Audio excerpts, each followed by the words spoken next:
Hello, friends, and welcome to another Fimble-Famble Saucebox Reviews in 5 with me, Janky Shenanigans.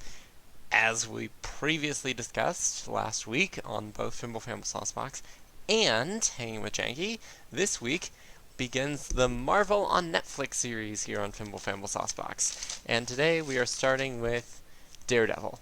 Don't be fooled, I have nothing written on this. Anyway, let me just get the timer pulled up, because we gotta get that pulled up first. Oh no. There we go. There it is. And let's get started with season 1 of Netflix Marvel's Daredevil. Here we go. So, first of all, I'm going to level with you guys and tell you that I only watched the first 2 episodes of season 1. I thought I would be able to see the whole thing. I was just like, I'll just watch a couple episodes each night. It's only 13 episodes long. It'll be fine. No, that didn't work out. Class and work and time and nope, did not have time for all that jazz. But I did watch the first 2 episodes, so this might not be quite so much a review as it is general first impressions on Daredevil. That being said, it's pretty good stuff. First of all, I think that Charlie Cox does a great job. I loved him in Stardust. If you haven't seen that movie, you should. It's Michelle Pfeiffer as an evil witch, and Robert De Niro as a sky pirate, and Ricky Gervais as Ricky Gervais, and other fun characters. You should definitely check it out. But I thought he was great in that movie, and then he's so good. He's so good in this. Like, what can I even say about him as a character? I don't know. It's hard. You'd figure I'd be able to, like, do a good critique of people's acting. It's one of those things where, like, if an actor is good, then you don't really think about why they're good. They just are. And he just is. He's just believable. And I mean, he does a really good job on the fight sequences, too. That's awesome. But, I don't know, just him as an actor, he's very good at making you believe a character. And that's really what I think, if you boil it down to nothing, how you can tell the difference between a good actor and a bad actor is that good actors will make you believe in the character they're playing, bad actors will not. And I believe in Charlie Cox and his ability to play Daredevil. Great. That being said, Daredevil's costume, really like a gritty Dread Pirate Roberts. That's all I was thinking the entire time, which is especially funny if you've seen Stardust, because Stardust, it isn't like Princess Bride, but it's kind of in the same fantasy adventure genre. So I'm just sitting there like, God, he just looks like if what was the name of the guy who did those Batman movies with Heath Ledger? You know who I mean. If that guy had made Princess Bride, that's what his Dread Pirate Roberts would look like. It would look like Daredevil. Anyway, I know that the costume gets updated at some point, but just right now, it's hilarious to watch. Also, another thing, and this is something not specific to Daredevil, because I have seen Jessica Jones all the way through.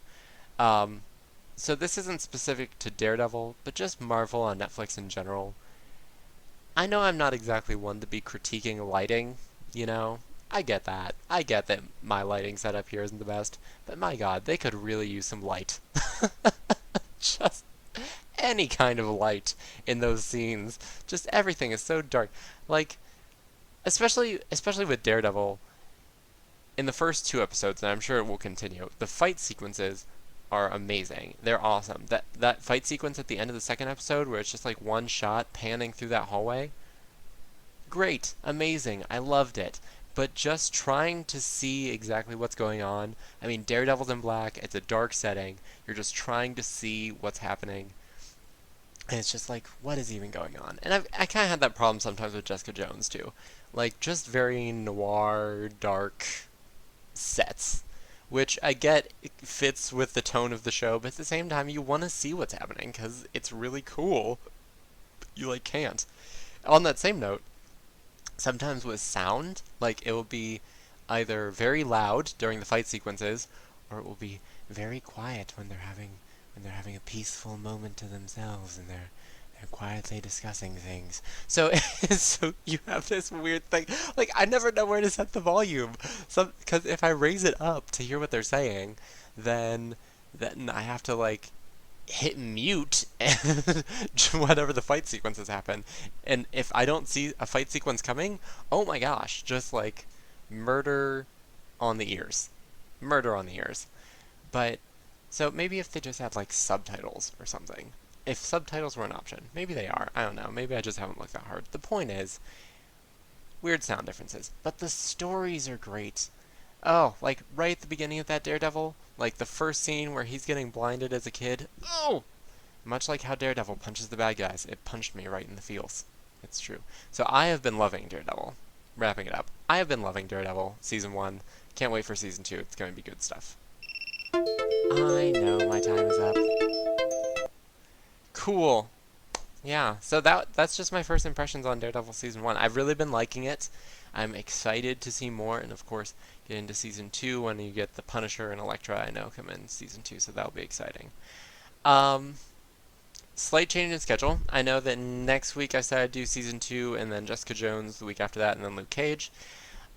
Because, as I explained earlier, how my watching has been working out, and since I've already seen Jessica Jones, and since technically, chronologically, Jessica Jones happens between Season 1 and Season 2 of Daredevil, next week I'm going to review Jessica Jones, and then the week after that I'll do Season 2 of Daredevil, then Luke Cage. So, look forward to that. I hope that you do. I enjoy Marvel, Netflix. Yeah, no, that was a correct sentence. Marvel on Netflix. You know what I mean. The point is, it's good stuff. And I hope you enjoyed, because I certainly am. And if you haven't checked it out, you totally should if you get some spare time. They're like 13 episodes a season, and I mean they're hour-long episodes, so, you know, if you just dedicate half a day to just booming through them, it'll be great. Anyway, I hope that you enjoyed another Fimble-Famble Saucebox with me. If you did, then you should hit that little like button down below. If you didn't like it, you can hit the dislike button. That's perfectly fine. Comments, positive, negative, leave them all below. And more than that, I hope you have a lovely day or evening or whenever you happen to be watching. And thank you so much for watching. I really do appreciate your viewership. It's awesome. It's cool. It's wonderful. Thank you so much. And until next time, this is Janky Shenanigans, signing out. I'm going to have to cut so much of this out. Oh my god, we'll get there. Oh, that's gonna be a whole rant unto itself. Oh look, a room full of explosives. Intergalactic super battles. What? Indeed. That's my reaction too. I just walked off a cliff. That's what we call physical comedy. I'm Onion Sam. So, thanks for watching, and I will see you next time.